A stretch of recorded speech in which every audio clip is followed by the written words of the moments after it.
This is What If I Told You, the event psychology video podcast for event professionals, in which Victoria Mady, event consultant and host, talks with the world's top minds in behavioral science, neuroscience, and psychology on how to transform events using insights about human behavior and mind. Hello, I'm Victoria Mady, and this is What If I Told You, the event psychology podcast, where I talk all things event psychology, that is how to apply behavioral science, brain science insights in events. And today my guest is Bri Williams. Bri is an expert in buying behavior, how to apply behavioral science to customer purchasing patterns so you maximize every dollar of marketing spend. And Bri is a CPA with a degree in applied psychology. She founded People Partners in 2011, and this is a specialist consultancy that helps businesses maximize their chances of influencing customers and stakeholders. And before that, she worked in finance, HR, and product management for some of Australia's leading brands. She's also a regular contributor to Smartcompany and MarketingMag, and she has written 5 books, including Behavioural Economics for Business and 22 Minutes to a Better Business. And she appears regularly as a presenter, panellist, and media commentator. Welcome, Bri. Thank you for coming. Oh, absolute pleasure, Victoria. I'm looking forward to our discussion. For those of you watching first time, I met Bri first time when she spoke at the Nudge Talk Festival. And this is a behavioral science event organized by Ogilvy Consulting. And I should say, if I were to name one silver lining to the pandemic in the context of events, it would be that it gave me, along with a few hundred other people, the opportunity to tune into Nudge Talk, which I think went online first in 2020. And that's how people all over the world, got to learn and got the access to the best minds in behavioral science. And Bri, I recall when you did your presentation at Nudge Talk, you mentioned 3 behavioral barriers that are important to understand if we want people to move from point A, that is what they are currently doing, to point B, that is what we want them to do. And those 3 are included into your influencing action framework, right? Yes, that's right. So, and Nudge Talk is a great resource. So it usually is around, is it May and June every year? So keep an eye posted for that. But so everything in business, I believe, comes back to behaviour. So whether that's the behaviour of our colleagues or our suppliers or, of course, our customers, our boss, whomever it is. But most of our day is spent trying to get other people to do things. So for a customer, it might be clicking a button or turning up to an event. For colleagues, it might be contributing to a project that you think is important, but maybe they don't. So all roads lead to behaviour. And because for so many years we've been going about it in the wrong way, and many organisations still are, people get very frustrated. So you waste a lot of time and effort in your work because you're not effectively getting people to do what you would like them to do. So my behavioural change model, which you're talking about, really starts from the basics of our task in business, whether it's event management or any other role, is to influence people from doing what they're currently doing to what we would like them to do. And the 3 barriers that you mentioned are the 3 things that stand in our way. And whilst we often think humans are very complicated and it can feel very daunting to try and approach behaviour change, these 3 things are universals. So you can use them on any individual or you can use them in any sort of group. So those 3 barriers, which we might have we might go through. We'll see where the conversation ends. But the 3 barriers, the first is that people are lazy. Now, this means that they just don't want to think too hard about what you're asking them to do. So they can't be bothered. It takes them away from their habits. It takes them away from what they're comfortable with, for instance. So laziness, it doesn't mean they're not intelligent. And I'm not using lazy in the traditional sitting on the couch sense. It's really that in order to get through our day, we automate most of our decision making, and we save up our precious brain power for the very important decisions. And so most of the time we make fast decisions and we get on with life. So laziness is the first thing, getting our customer or our colleague to bother. The second barrier is overwhelm or confusion. So they might want to do what we're asking of them, but they're getting confused. And in events, a classic example is a program. So people will look at the program of a conference and they won't know where to start. So overwhelm is the second problem. And the third problem is fear. So people might be scared to take the action that you're wanting them to. So even when it comes to clicking a button, if I don't know what that button on that website does, I'm not going to click the button. And so when we think about our work, we can think about, if I want to get people from what they're currently doing to what I want them to do, is it a problem of laziness? Is it a problem of overwhelm? Or is it a problem of fear? Or maybe it's a combination of all 3. So that's the model that I use to help my clients work through. Fantastic. And what do you think is the most important element, or, the most strong barrier of those that, you mentioned, or that you have in that model, that, or maybe the one that should be the first priority to tackle, in events or generally marketing? Because, so we need something Victoria to start with, right? Yes. That's right. If I'm going to get your listeners and watchers to move from point A, not using behavioural science, to using behavioural science, I need to help them overcome laziness, overwhelm and fear. The answer really will depend on the situation and the point at which you are engaging with people. So if you think about it generally, our first problem is usually laziness, because we're trying to engage people. We're trying to get them interested. So, for instance, if you're launching an event, how are you going to engage people to even bother to read your marketing, to then move on to, ticketing and all the sorts of things that flow from that? So laziness is usually at the start, although it can affect the whole chain of events. The barrier that is least often talked about is fear, because it's unlikely for a customer to tell you, for instance, I would have purchased from you, but I was nervous about doing so. I was nervous that if I made the wrong decision, I would look silly in front of my colleagues or silly in front of my spouse. So fear is often the one that is unspoken, but we need to anticipate that it will be there.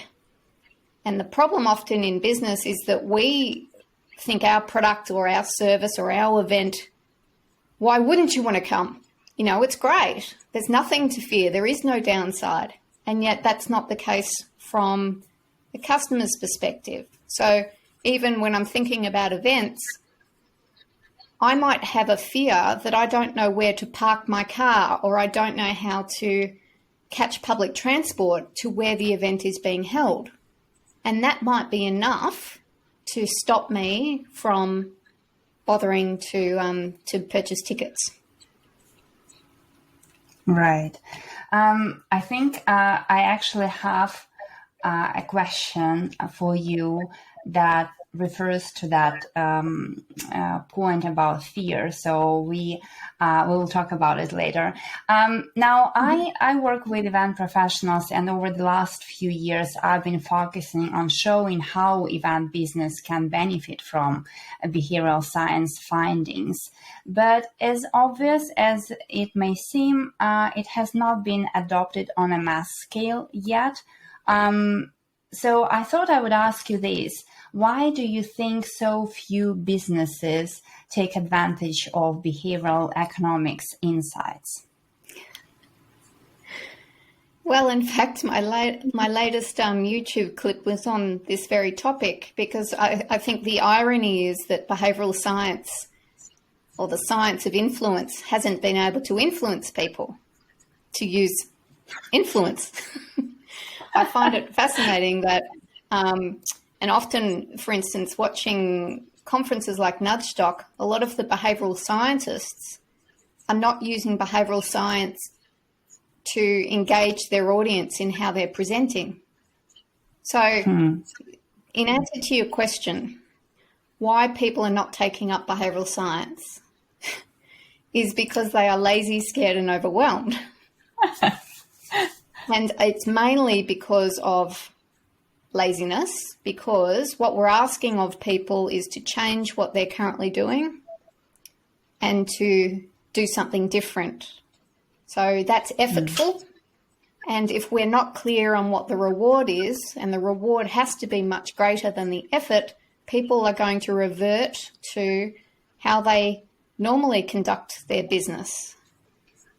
So the same issues in any business, like us in behavioural science, if we want to engage people in the use of behavioural science, we need to move them from point A to point B, and we need to work through laziness, overwhelm and fear in order to get our customers to use our services. Right. And related to that, actually, what I notice instead, that a lot of businesses rely on market research. And in fact, one of your recent videos on YouTube explores just that topic. And I loved it. You know, you are so spot on that. We don't need behavioral economics. We already do market research thing, you know.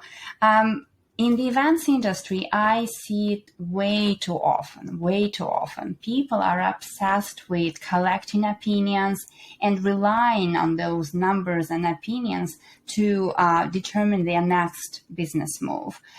So they are relying on market research, and quite often, when we look back, it turns out that it was not enough. And I think this is what you meant by saying that past behavior is not a predictor of future behavior. So can you talk about why we should not rely solely on feedback and maybe observe more instead? Yes, and I formed these views when I was working in the corporate sector. I was in product management, and we would commission a lot of focus groups, and we would have things like surveys, satisfaction surveys, or we would ask our potential customers what they wanted in our product. And if we adopted those findings, we found that very rarely would things change for the better. So there's a gap between what people say they'll do and what they say they want and what they actually do.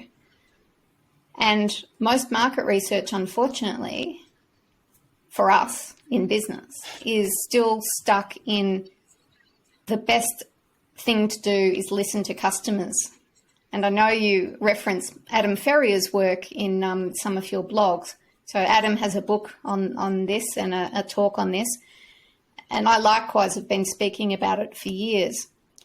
There's something very compelling about hearing directly from your customer. So we like to hear from them because we think that's truth.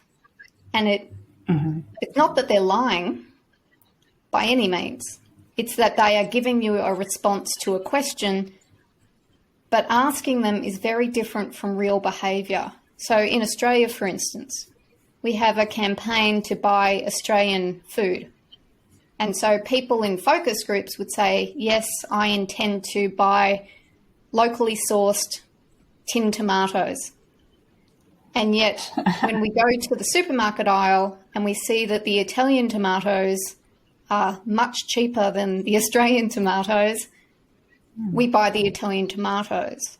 So market research, most market research, I should say, there are though market researchers that use behavioural economics, but a lot of market research that is based purely on listening to customers and asking customers either to explain what they have done in the past or what they will do in the future, it's not going to give you the answers you need in business. And that's why fields like behavioural economics are so important, because it shows us how people are wired to make decisions. And in my work, my codification, my distillation of behavioural economics is that people are lazy, scared and overwhelmed. So speaking of feedback, it's still like it can be useful, right? So, and we are still collecting it, especially in events. It's a usual procedure, like doing it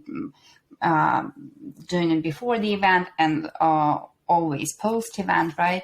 And I recently heard from a colleague who struggles to even get that feedback, so it isn't a new challenge for the event organizers. It's been like we've been struggling, with this for forever. But I believe that it is becoming more difficult because of the volume of information and maybe pace of the online environment specifically.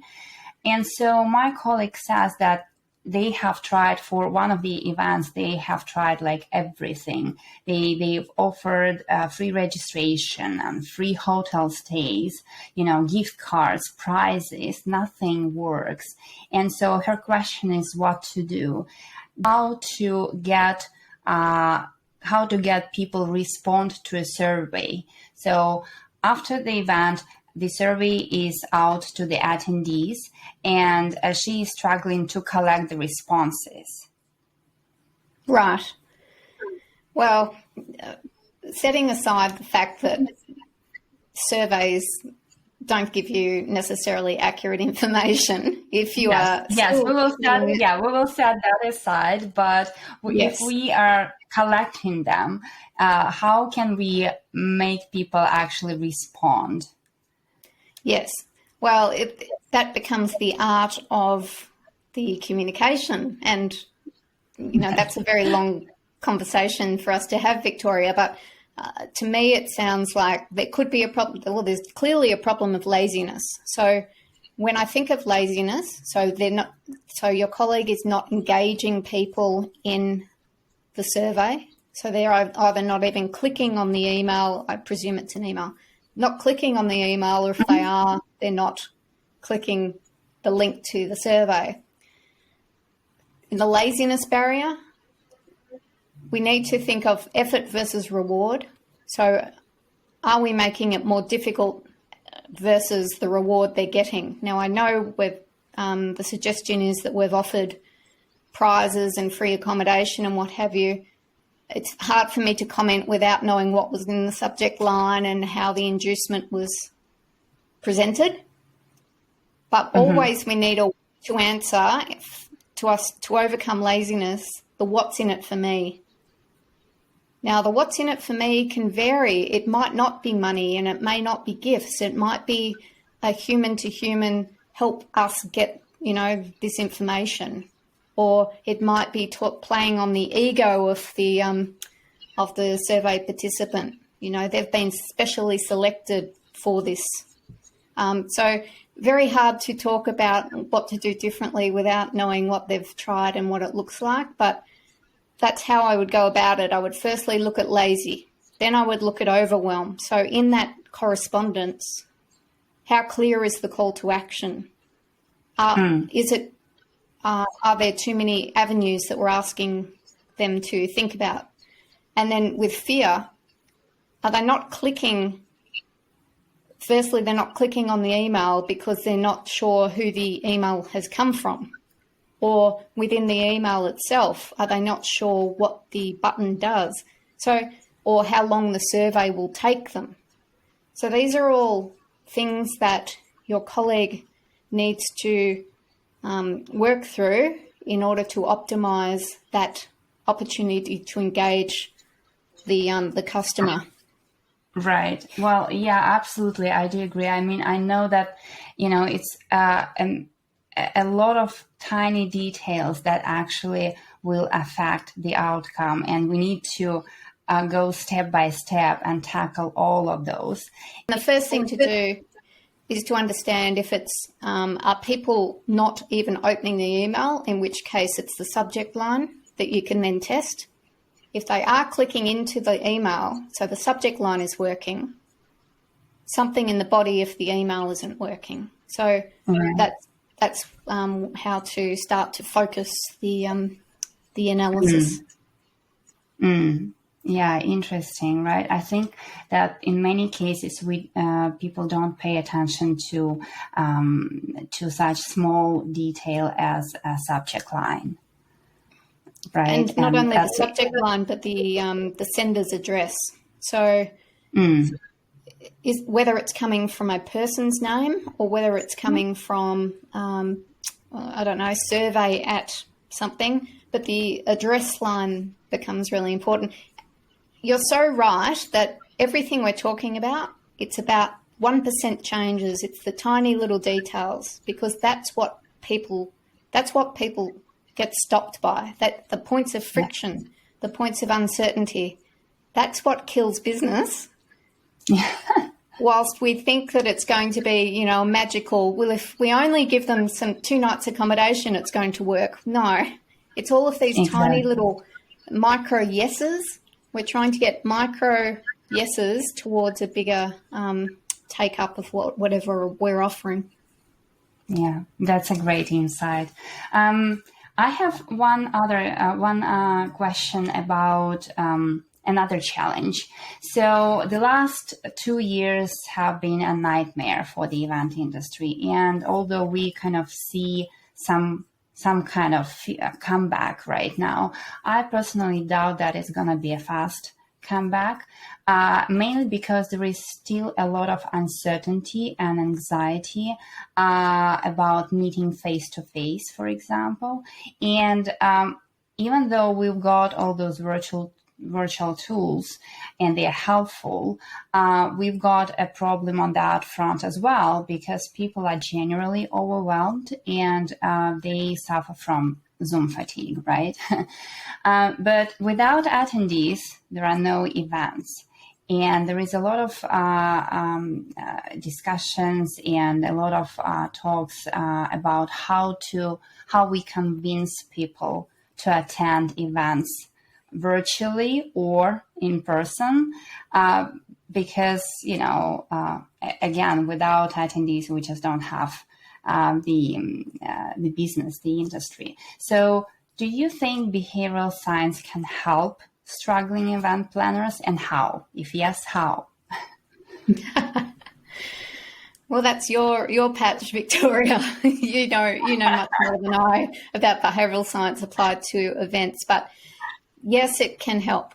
Now, to my mind, the only way live events are going to thrive is to make sure the proposition for meeting in person is much greater than the benefits of sitting in your home space and not having to travel and what have you. So much like happened in education maybe 10 years ago, where there was some organisations started to flip the model, which is when students attended the school, that was where the great face-to-face work happened, and it was all about the community.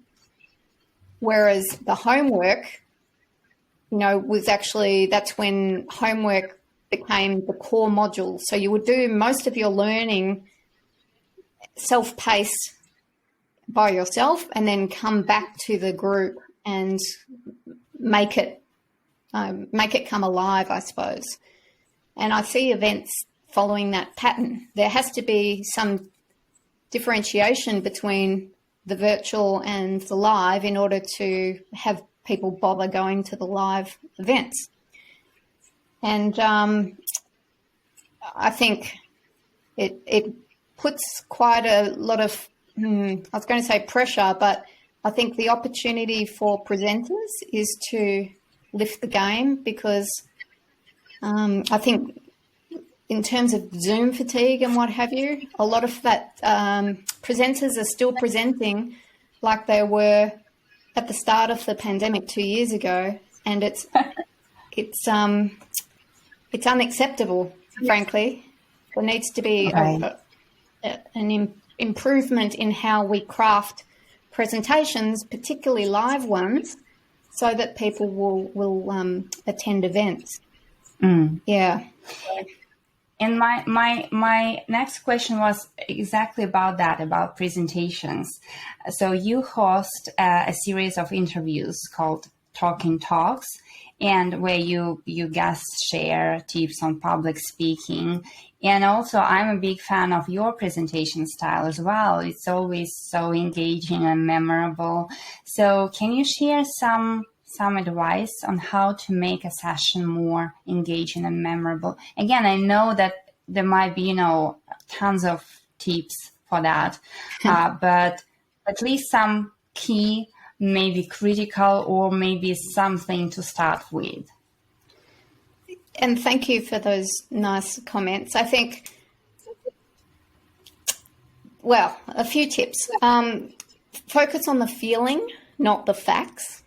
So your audience want to feel something rather than necessarily be informed. The confusion is that people think they're attending events so that they get information, and that's part of it, but it's how you deliver that information. And so, for instance, in my presentations, particularly those online or virtual, I wear props, I have hats, I have different ways of engaging so that it's not a flat presentation, because people just get sick of a talking head. So focus on the feeling, trying to overcome laziness, as I was talking about. And of course, you need to overcome overwhelm. So, and this is one of my own challenges. I tend to give too much content and then people get overwhelmed by it. And then the other barrier, of course, that we've been talking about is fear. And fear in a presentation, you need fear. You need people to feel a level of tension about the status quo, because otherwise they won't change their behaviour. So in an event, more broadly, it's fear of missing out. If I don't go to this event, so we can use tension or fear in a positive way to get people looking at their status quo and thinking, I really do need to resolve that challenge. And even in our conversation today, I started our conversation talking about frustrations people are having at work, because I want people to feel tension about how their current world is, because only then do we develop appetite for change. But with fear, it's a balancing act, because we want to give them fear enough to want to change, but not too much fear that the change itself is terrifying. So my tips with presentations: focus on the feeling and make sure that you've got the right amount of tension for people to be interested, but also confident to want to inquire more. That's fantastic. I love it. Well, a couple of more questions. What, in your opinion, is one behavioral science insight or concept that event professionals should apply immediately? Just one? Yes. I think, and you've got materials on this on your website, anchoring is really important. So anchoring is not only important in pricing. So when we talk about anchoring, it's establishing expectations, because people need a frame of reference. And so Anchoring expectations, I think, is really important. So I'd start inquiring on that, particularly because price is such a point of tension when people are looking to book an event. Okay, and my last question is, the podcast is called What If I Told You? So can you please complete the sentence with any one takeaway relevant to our conversation? What if I told you?